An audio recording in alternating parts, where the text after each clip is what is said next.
ವೈದ್ಯರ ಎಚ್ಚರಿಕೆ: 60 ವರ್ಷದ ನಂತರ ಕಡಿಮೆ ನಡೆಯಿರಿ ಮತ್ತು ಈ 7 ವಿಷಯಗಳಿಗೆ ಹೆಚ್ಚು ಗಮನ ಕೊಡಿ. ಸ್ನೇಹಿತರೆ, 60 ವರ್ಷದ ನಂತರ ಜೀವನವು ನಿಮ್ಮನ್ನು ನಿಜವಾಗಿಯೂ ಪರೀಕ್ಷಿಸುತ್ತದೆ ಎಂದು ಅವರು ಹೇಳುತ್ತಾರೆ. ನೀವು ಅಥವಾ ನಿಮ್ಮ ಕುಟುಂಬದಲ್ಲಿ ಯಾರಾದರೂ 50-60 ವರ್ಷದವರಾಗಿದ್ದರೆ ಈ ವಿಡಿಯೋ ನಿಮಗೆ ತುಂಬ ಉಪಯುಕ್ತವಾಗಿರುತ್ತದೆ. ವೈದ್ಯರು ಸ್ಪಷ್ಟವಾಗಿ ಹೇಳುತ್ತಾರೆ, ಈ ವಯಸ್ಸಿನಲ್ಲಿ ನೀವು ಎಲ್ಲವನ್ನು ಮಿತಿಯ ಒಳಗೆ ಮಾಡಿ, ಇಲ್ಲದಿದ್ದರೆ ನಿಮ್ಮ ದೇಹವು ಬಿಟ್ಟುಕೊಡುತ್ತದೆ. ಮತ್ತು ಹೌದು, ಹೆಚ್ಚು ನಡೆಯುವುದು ಯಾವಾಗಲೂ ಪ್ರಯೋಜನಕಾರಿ ಎಂದು ಭಾವಿಸಬೇಡಿ. ವೈದ್ಯರು ಕಡಿಮೆ ನಡೆಯಿರಿ ಮತ್ತು 7 ವಿಷಯಗಳಿಗೆ ಹೆಚ್ಚು ಗಮನ ಕೊಡಿ ಎಂದು ಹೇಳುತ್ತಾರೆ. ಜನರು ಹೆಚ್ಚಾಗಿ ನಡೆಯುವುದರಿಂದ ತಮ್ಮ ಆರೋಗ್ಯ ಸುಧಾರಿಸುತ್ತದೆ ಎಂದು ಭಾವಿಸುತ್ತಾರೆ. ಆದರೆ 60 ವರ್ಷದ ನಂತರ ಈ ನಂಬಿಕೆ ಸಂಪೂರ್ಣವಾಗಿ ಸುಳ್ಳು. ಅತಿಯಾದ ನಡಿಗೆ ನಿಮ್ಮ ಮೊಣಕಾಲುಗಳಿಗೆ ಹಾನಿ ಮಾಡುತ್ತದೆ, ನಿಮ್ಮ ಹೃದಯದ ಮೇಲೆ ಒತ್ತಡ ಹೇರುತ್ತದೆ ಮತ್ತು ಮುರಿತಗಳಿಗೆ ಕಾರಣವಾಗಬಹುದು. ಅದಕ್ಕಾಗಿಯೇ ವೈದ್ಯರು ನಡೆಯುವುದು ಮುಖ್ಯ ಎಂದು ಹೇಳುತ್ತಾರೆ, ಆದರೆ ಮಿತಿಯ ಒಳಗೆ. ಮತ್ತು ಈ 7 ವಿಷಯಗಳ ಮೇಲೆ ಗಮನ ಹರಿಸುವುದು ಇನ್ನೂ ಹೆಚ್ಚು ಮುಖ್ಯವಾಗಿದೆ. 1. ಹೆಚ್ಚು ನಡೆಯಬೇಡಿ, ಸರಿಯಾಗಿ ನಡೆಯಿರಿ. 60 ವರ್ಷದ ನಂತರ ಹೆಚ್ಚು ದೂರ ನಡೆಯುವುದು ಒಳ್ಳೆಯದಲ್ಲ. ಪ್ರತಿದಿನ 5-6 ಕಿಲೋಮೀಟರ್ ನಡೆಯುವುದರ ಬದಲು ವೈದ್ಯರು ಸಲಹೆ ನೀಡುತ್ತಾರೆ 20-25 ನಿಮಿಷಗಳ ಕಾಲ ನಿಧಾನವಾಗಿ ನಡೆಯಲು ಶಿಫಾರಸು ಮಾಡುತ್ತಾರೆ. ನಿರ್ದಿಷ್ಟವಾಗಿ ಹೇಳುವುದಾದರೆ, ಕಠಿಣ ರಸ್ತೆಗಳು ಅಥವಾ ಮೆಟ್ಟಿಲುಗಳನ್ನು ತಪ್ಪಿಸಿ.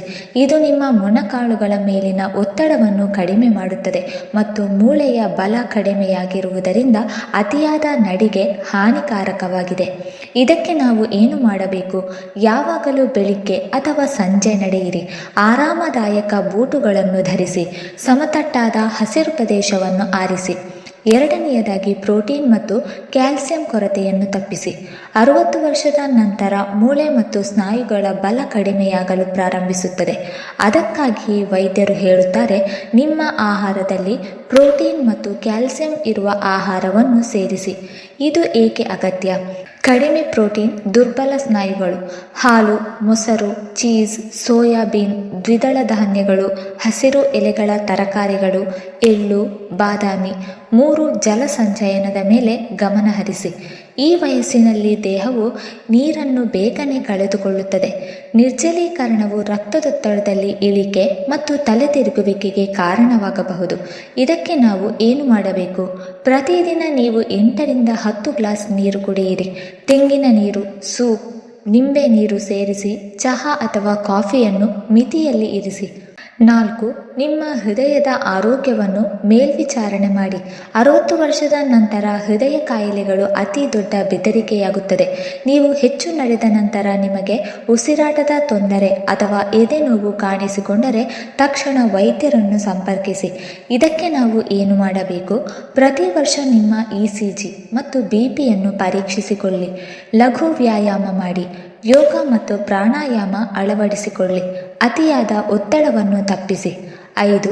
ಸಮತೋಲನ ಮತ್ತು ಸ್ಥಿರತೆಗೆ ಗಮನ ಕೊಡಿ. ಈ ವಯಸ್ಸಿನಲ್ಲಿ ಬೀಳುವುದು ದೊಡ್ಡ ಅಪಾಯ.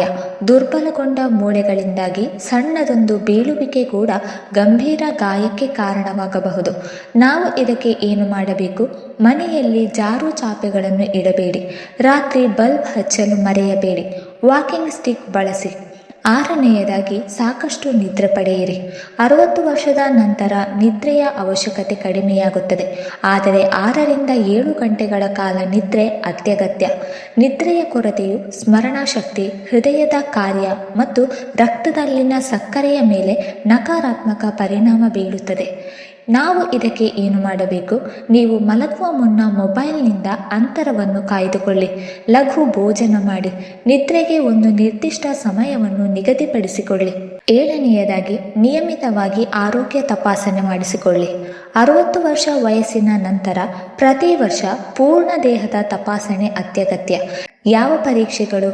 ರಕ್ತದೊತ್ತಡ, ಸಕ್ಕರೆ, ಕೊಲೆಸ್ಟ್ರಾಲ್, ಮೂಳೆ ಸಾಂದ್ರತೆ ಪರೀಕ್ಷೆ, ECG, ಲಿವರ್ ಮತ್ತು ಕಿಡ್ನಿ ಕಾರ್ಯ ಪರೀಕ್ಷೆಗಳು. 60 ವರ್ಷದ ನಂತರ ಹೆಚ್ಚು ನಡೆಯುವುದು ಆರೋಗ್ಯಕ್ಕೆ ಮುಖ್ಯವಲ್ಲ ಎಂದು ವೈದ್ಯರು ಹೇಳುತ್ತಾರೆ. ಸರಿಯಾಗಿ ತಿನ್ನುವುದು, ಆರೋಗ್ಯಕರ ದಿನಚರಿಯನ್ನು ಕಾಪಾಡಿಕೊಳ್ಳುವುದು ಮತ್ತು ನಿಯಮಿತವಾಗಿ ತಪಾಸಣೆ ಮಾಡಿಸಿಕೊಳ್ಳುವುದು ನಿಮ್ಮ ಆರೋಗ್ಯಕ್ಕೆ ಪ್ರಮುಖವಾಗಿದೆ. ಇದು ನಿಮ್ಮ ನಿಜವಾದ ಆರೋಗ್ಯ ಮಂತ್ರ. ನೆನಪಿಡಿ, ದೀರ್ಘಾಯುಷ್ಯ ಎಂದರೆ ನಿಮ್ಮ ಆಯಸ್ಸನ್ನು ಹೆಚ್ಚಿಸುವುದಲ್ಲ, ಅದು ಆರೋಗ್ಯವಾಗಿ ಮತ್ತು ಸಂತೋಷವಾಗಿ ಉಳಿಯುವುದರ ಬಗ್ಗೆ ಹೆಚ್ಚಿನ ಗಮನ ಕೊಡಿ. ವೀಕ್ಷಕರೇ, ಈ ವಿಡಿಯೋ ನಿಮಗೆ ಉಪಯೋಗವಾಗಿದೆ ಅಂದರೆ ದಯವಿಟ್ಟು ಲೈಕ್ ಮಾಡಿ, ನಿಮ್ಮ ಕುಟುಂಬದವರು ಮತ್ತು ಸ್ನೇಹಿತರೊಂದಿಗೆ ಶೇರ್ ಮಾಡಿ ಮತ್ತು ಆರೋಗ್ಯ ಸಂಬಂಧಿತ ಮಾಹಿತಿಗಾಗಿ ನಮ್ಮ ಚಾನಲನ್ನು ಸಬ್ಸ್ಕ್ರೈಬ್ ಮಾಡಿ.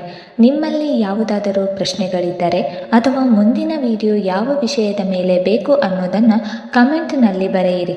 ನಾವು ಖಂಡಿತ ಅದಕ್ಕೆ ಉತ್ತರ ಕೊಡುತ್ತೇವೆ.